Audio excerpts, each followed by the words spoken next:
மேலும் கதைக்கவே தேவையில்லாத விஷயம் நாமக்கரை விஷயம் என்றாலும் பரவாயில்ல, நான் சொல்றேன். இந்த நான் ஒரு விவசாய வணிக பாரம்பரியம் உள்ள ஒரு குடும்பத்துல பிறந்தேன். நான் அதிகளவாக என்னுடைய நண்பர்கள் மீன்பிடி தொழிலை செய்யக்கூடியவர்கள். நான் அவர்களோடு கடலுக்கு செல்வது உண்டு. அந்த தொழில்கள்ல எப்படி செய்யணும் வரையணும் என்றதை பார்க்கறது உண்டு. அப்படி நான் போகிற பொழுது நான் என்னுடைய கண்களால் நான் பார்த்திருக்கிறேன். ஆமைகளை நான் பார்த்திருக்கேன். இந்த சொல்றது தானே, இந்த 300 கிராம் தான் ஆமை மிஞ்சும்னு சொல்லி சொன்னாரு. சருகாமைக்கும் கடலாமைக்கும் வித்தியாசம் தெரியாத பைத்தியம். கடலாமையுடைய நிறை கிட்டத்தட்ட 180-200 கிலோ வரைக்குமான பெருத்த கொளுத்த கடலாமைகள் இருக்கு, கடல்ல இருக்குது. நான் பார்த்திருக்கேன். அதே போல கடலாமைகள் வெட்டி இறைச்சிக்காக எடுக்கப்படுகின்ற பட்சத்தில் இலங்கையில அது தடை செய்யப்பட்ட ஒரு விஷயம், சட்ட இல்லீகலான விஷயம். எங்க இலங்கை அரசாங்கத்தின் சட்டப்படி அது ஒரு சட்டமுரணான விஷயம்.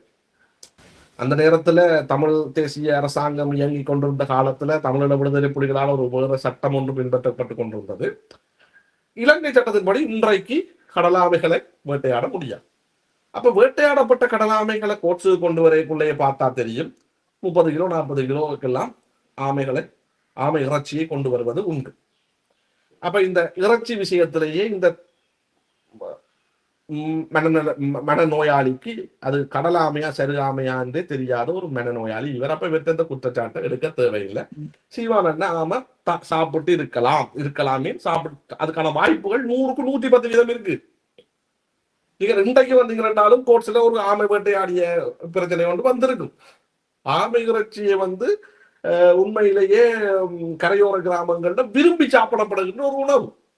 எப்படி எங்கட பக்கங்கள்ல விவசாய வணிகம் சார்ந்த இடங்களில நாங்கள் ஆட்டு இறைச்சி சாப்பிடுறோமோ, ஆட்டு இறைச்சி எப்படி விரும்பி சாப்பிடுறோமோ, அப்படி கரையோர பிரதேசங்கள்ல ஆமை இறைச்சி விரும்பி சாப்பிடப்படுகிற ஒரு உணவு. அப்ப இது சாப்பிட்டு இருக்கலாம். இதுல ஒரு விதமான எனக்குன்னா ஒரு விதமான மறுப்பும் கிடையாது. இப்படி இந்த ஆமரட்சி சம்பந்தமா விவாதம் செய்கிறதையே நான் ஒரு அர்த்தமற்ற விவாதமாக நான் பார்க்கிறேன். இதெல்லாம் கதைக்கவே தேவையில்லாத விஷயம். ஏண்டா சீமானவர்கள் கதைத்துக் கொண்டிருக்கிற இயற்கை சம்பந்தப்பட்ட விஷயங்கள் எவ்வளவோ இருக்கு. சீமானவர்கள் கதைத்துக் கொண்டிருக்கிற மொழி சார்ந்த செய்ய வேண்டிய செயற்பாடுகள் எவ்வளவோ இருக்கு. சீமானவர்கள் பேசிக்கொண்டிருக்கின்ற காலநிலை சம்பந்தமான விஷயங்கள் எவ்வளவோ இருக்கு. சீமானவர்கள் பேசிக்கொண்டிருக்கக்கூடிய வியாபாரம் உற்பத்தி சம்பந்தமான விஷயம் எவ்வளவோ இருக்கத்தக்கடையாக ஆமக்கரை விஷயத்தை எல்லாம் காய்ச்சி கொண்டிருக்கிறான்டா இந்த அற்ப புள்ளுருவிகளுக்கு அவ்வளவுதான் தெரியும்.